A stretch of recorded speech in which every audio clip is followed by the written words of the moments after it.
Listen, like, subscribe, and follow. This is Truly News, because otherwise we have to find like real jobs. Yeah, and no, just and there's only so many job openings for doorstops. Mm-hmm. Especially doorstops that have a view of the television. Admittedly, I'd be good at it. Although I wouldn't want to work when it was snowing, cold, wet, hot, rainy, or overly sunny. Yeah, so anyway, please like, subscribe, and follow. This is Truly News, so I don't have to be inconvenienced. Oh, and if you find a story we might like, TITR at netradio.network.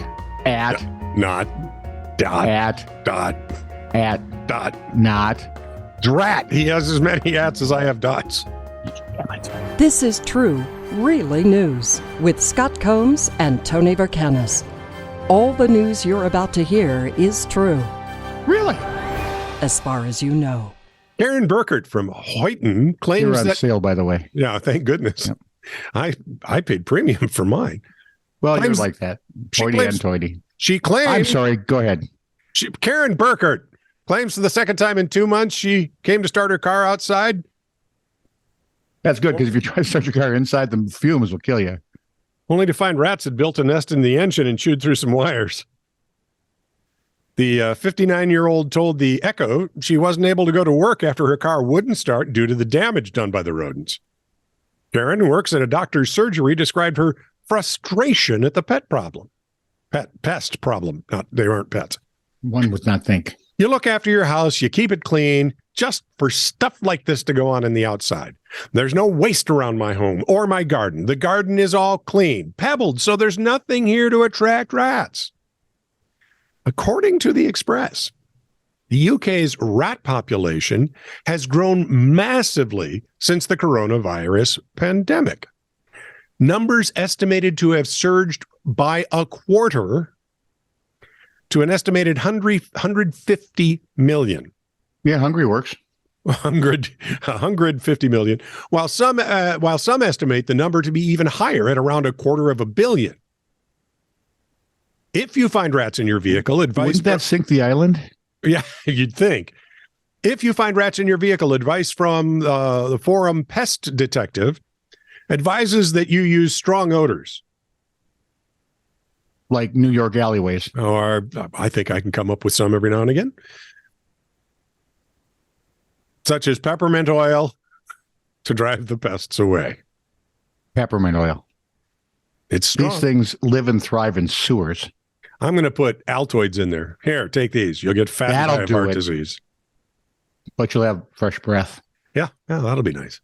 What do you know about Siberia? There's a city in Siberia with the Magan. Magan? I do not know. I don't know. I have no idea. We're going to go with Magan. Okay. Passengers aboard a charter flight from the Siberian city of Magan, where it was 41 degrees below zero, had to brave even more extreme temperatures when the rear door of the plane flew open in mid-flight, according to a New York Post story. So almost as cold as Minnesota, then. Not quite, but getting there. Yeah, these people. In June. Yeah. Said Sergei Lidrik, a passenger headed to the Magadan on Russia's Pacific coast. People had their hats blown off. One man had just unfastened his seatbelt when the door blew open, and he was nearly sucked out the door along with luggage and other personal belongings. I don't know. What's more personal than you, really? How many chickens went out? Is this a joke? No, I'm just asking. I have no idea. Okay. It's not a bus in the Himalayas, you bozo. But some airlines allow you to take your dinner home with you in the flight.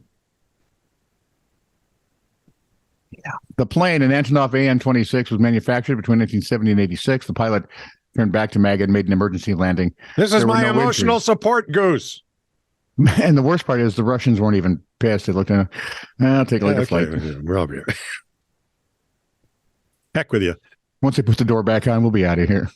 From the Brickbat column over at reason.com. I love these guys for finding this stuff. For almost 20 years, stone benches have graced the sidewalks of San Francisco's Bernal Heights neighborhood, or Bernal, or Bernal. But in any case, they were first placed there by residents to make the place more attractive and to give them places to socialize for almost 20 years. The sidewalks are very wide. One local TV station measured the distance from the curb to the benches and found it's nearly 14 feet. But after an anonymous complaint, after anonymous complaint, city officials have told residents... It's anonymous, it's French. Oh, that's right. I forgot. The E is silent. City officials have told residents that no one ever got a permit to place the benches there, and the people who own the homes near the benches will have to pay $1,400 for an encroachment permit, or have to remove them. What? They've been there 20 years. They never got city officials. Anything. No one got a permit, and it took them 20 years to get around to it. So now. And the houses could have changed hands how many times? Several. So now you're stuck with maybe having to pay a $1,400 fine or remove the bench that you didn't put there. How about the city just comes by and picks them up? Shut up. How hard would that be? Right. Bet it's cheaper, but then they wouldn't get the $1,400. Well, we know how San Francisco is about this. Oof. No. You're trying to imply to me that this marvelous city is money grubbing and weird? Yeah. Yeah. The atmospheric river battering, as long as we're in San Francisco. Oh, go ahead. The atmospheric river battering California. I know what they're going to use. It's the wrath of God, man. I know what they're you guys are. What? The wrath of God, man? Is that a new superhero? God, man? Wrath of God, man. Where was I now? Who that would be? Billy Graham? I know they're going to use that fine on. Wait for it. Okay. The atmospheric river battering California has another weird consequence, according to SF Gate website, I suppose. Huh?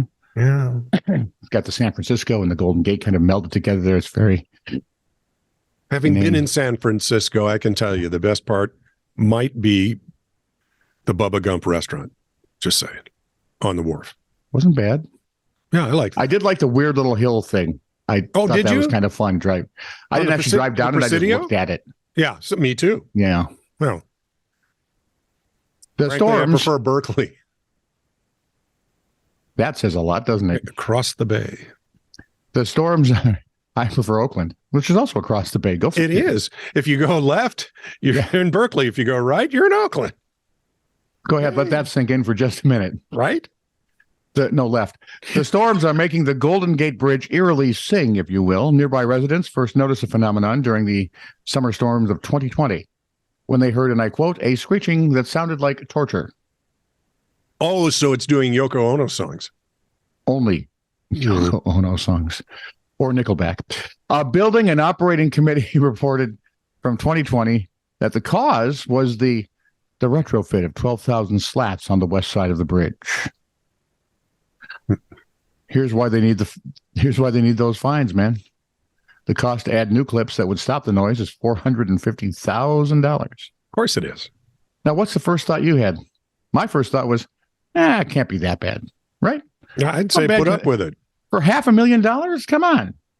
Officials say installation is due in the coming months because, well, it's San Francisco. Let me get this straight. It has never been the same since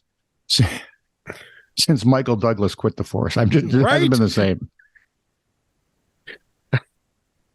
They can't fix their roads, but a screeching noise, that they'll fix. They are all over that, sports fans. How did you ever get a Presidio located in San Francisco? That had to be grandfathered in, because otherwise, I'm pretty sure the military people at the base are going, why are we here? Yeah. And no, I'm not setting foot outside. It's nuts out there. This is true, really news. Send email to TITR@netradio.network.